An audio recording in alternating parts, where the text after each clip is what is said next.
அண்ணா சுவாமி அழைக்கின்றாரே, நம்ம அண்ணா சுவாமி அழைக்கின்றாரே.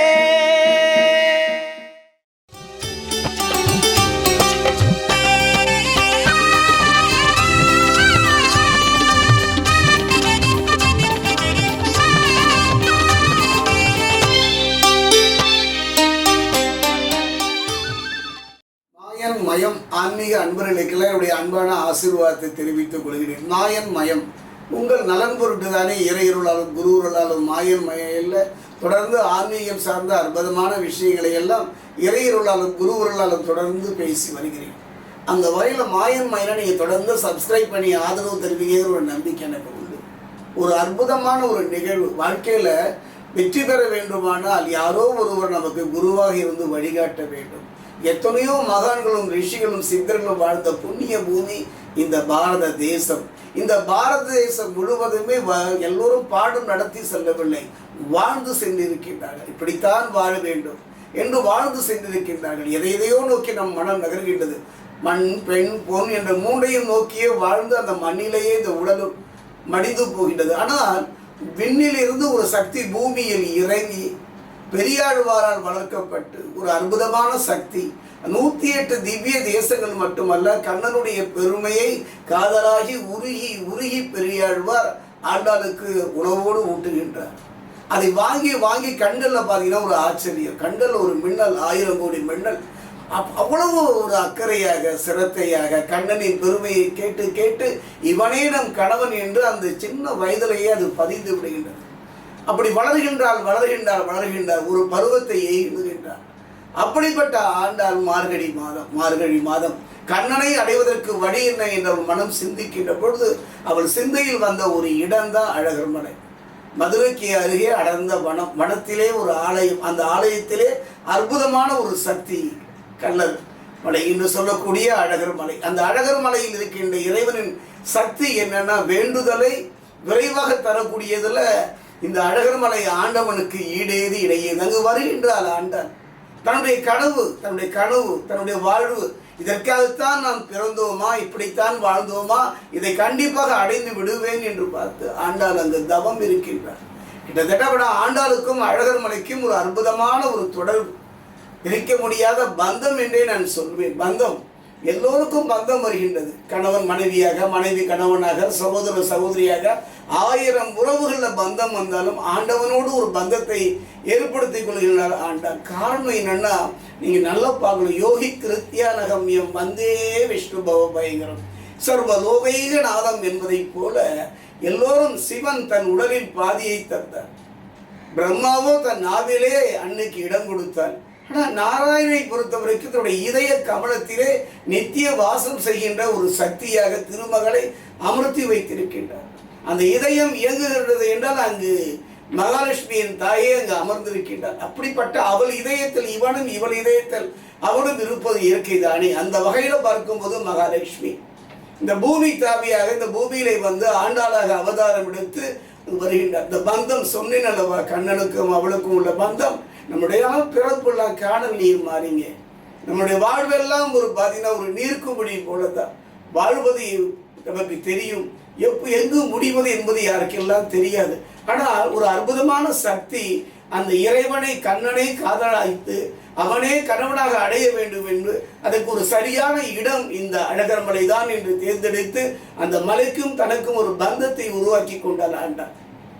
அந்த அழகர் மலைக்கு வருகின்றால் கண்ணனையே கணவனாக அடைய வேண்டும் என ஆண்டாள் தவம் செய்த இடம் தானே அழகர் மலை. தவம் என்றால் சாதாரண தவம் அல்ல, பூமாலை அல்ல, எல்லாம் பாமாலையாக கண்ணனை ஊக்கி இருக்கின்றார். நீங்க ஆண்டாளை எல்லா ஆலயத்திலையும் பார்க்கலாம். நின்ற திருக்கோலம் ஸ்ரீவில்லிபுத்தூர்ல கூட பார்த்தீங்கன்னா அந்த பெரியாழ்வார் நினைக்கின்றார், கண்ணா ஆசை ஆசையாக பாசம் ஊட்டி வளர்த்த என் மகளை நீ அழைத்து கொண்டாயே, என் மகளை நான் என்று காண்பேன் என்று கலங்கி நின்ற பொழுது ரங்கன் சொல்கின்றான், கவலைப்படாதீர்கள், அதே ஸ்ரீவில்லிபுத்தூர்ல திருமண கூடத்தில் உனக்கு காட்சி அளிக்கிறேன். இன்னைக்கு ஸ்ரீவில்லிபுத்தூர் போனீங்கன்னா ஆண்டாள் திருமண கூடத்தில் தானே நிற்கின்றார். அப்படிப்பட்ட ஆண்டாள் எல்லா ஆலைகளிலுமே நின்ற திருக்கோலம் தானே இந்த அழகர் மலையிலே என் அன்னை அமர்ந்த திருக்கோலம். தியான நிலையில மனதை ஒருநிலைப்படுத்தி அந்த மாதவனை நோக்கி, அந்த கண்ணனை நோக்கி கோவிந்தா கோவிந்தா என்று அவனையே நினைத்து உருகி உருகி ஒவ்வொரு இமை பொழுதும் நாம் எல்லாம் தவம் செய்கின்றோம், இறைவனை நோக்கி நகர முயற்சி செய்கின்றோம். எத்தனை நாழிகை, எத்தனை நேரம், எத்தனை காலம், அத்தனையும் கடந்த அந்த ஒரு வெறி வேணுங்க பக்தியில. இறைவனை அடைய வேண்டும், உள்ளுவதெல்லாம் உயர்வுள்ளல் மற்றது தள்ளினும் தள்ளாமை நன்று என்பதை போல அந்த எண்ணுகின்ற எண்ணம் அவனை நோக்கியே நகர்ந்தது. சொல்வாங்க நல்லா, அதாவது ஒரு புழு அந்த கூடுக்குள்ளே இருக்கும் பொழுது அந்த குளவி கொட்டி கொட்டி கொட்டி பார்த்துக்கிட்டிங்கன்னா அது குறவையாகி அழகான ஒரு பட்டாம்பூச்சியை பறந்து செல்வதையெல்லாம் நாம் பார்க்கின்றோம்.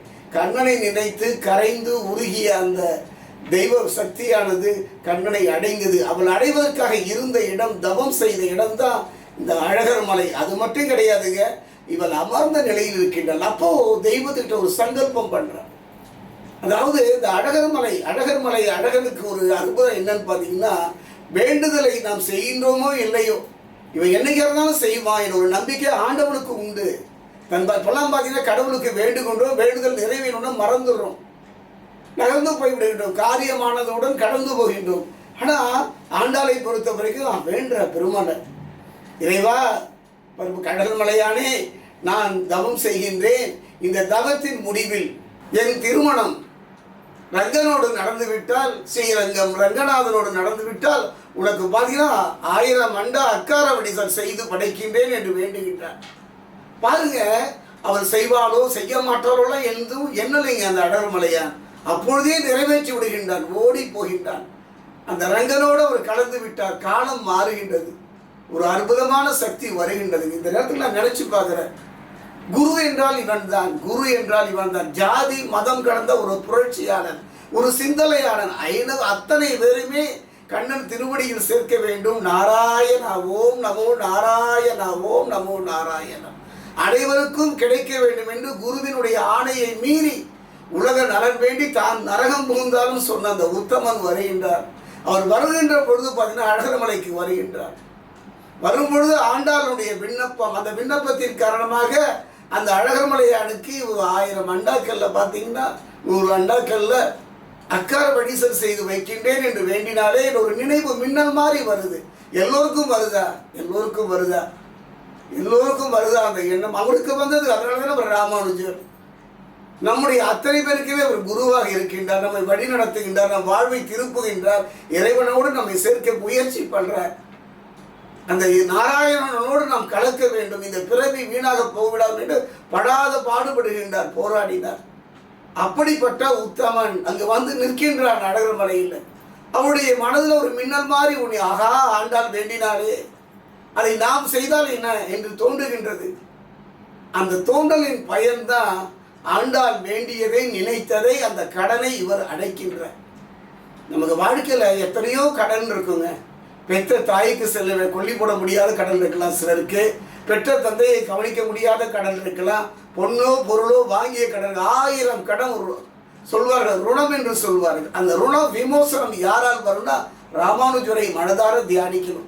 நாம் எல்லாம் இந்த மார்கழி மாதம் ஆண்டாளை தியானிப்பதோடு, ஆண்டாளை நினைத்து உருகுவதோடு நாம் நகர்ந்து விடுகின்றோம். இல்லை, நம்முடைய வாழ்க்கையில் ராமானுஜரை நாம் நினைக்க வேண்டும், அந்த உத்தமனை நாம் நினைக்க வேண்டும். அப்படிப்பட்ட அந்த ராமானுஜர் ஆண்டாளின் கனவை நிறைவேற்றிய ஒரு அற்புதமான தருணமும் இதுதானே. அந்த வகையில் இந்த நாள் பொன்னார். வாழ்க்கையில் கடன்பட்டார் நெஞ்சம்போர் கலங்கி நான் இலங்கை வேந்தன் என்று சொல்வார்கள். அந்த வாழ்க்கையில் யாருக்கெல்லாம் கடன் இருக்கோ, யாரெல்லாம் கடன் அடைக்க முடியாமல் அதாவது கலங்கி நிற்கின்றார்களோ, ஒரு முறை நீங்கள் அழகர்மலை செல்ல வேண்டும். அழகர்மலையில் அந்த அன்னை தவம் செய்த இடத்தில் நிற்க வேண்டும், மனமுருக பிரார்த்தனை பண்ணணும். இதைத்தான் என்னுடைய விஷ்ணுமாயனுடைய மந்திரம் ஒன்று இருக்குங்க. விஷ்ணுமாயே தேவம் சர்வ காருண்ய மூர்த்தியே நமாமி சிரசா நித்தியம் சர்வ ருண பாவ விமோசனம் என்று சொல்வார்கள். வாழ்க்கையெல்லாம் கடன் வருகின்றதோ, துன்பம் வருகின்றதோ, துயரம் வருகின்றதோ, நடுக்கம் வருகின்றதோ, பயம் வருகின்றதோ, அதை தீர்க்கின்ற ஒரு அற்புதமான இடம் எதுன்னு பார்த்தீங்கன்னா அழகர் மலை தான். அதுக்கு சரியான ஒரு காலமும் இந்த மார்கழி மாதம் தான். ஆண்டாள் கடனை அடைத்த அற்புத சக்தி தான் ராமானுஜர். அப்படிப்பட்ட அந்த ராமானுஜரை இந்த காலகட்டத்தில் நினைத்து மனமுருக அந்த பாசுரங்களை பாடி வழிபடுவோமானால் வாங்கிய கடன் மட்டுமல்ல, இந்த பிறவி கடனையும் அடைக்கின்ற அற்புதமான ஒரு காலம் இந்த மார்கழி மாதம்.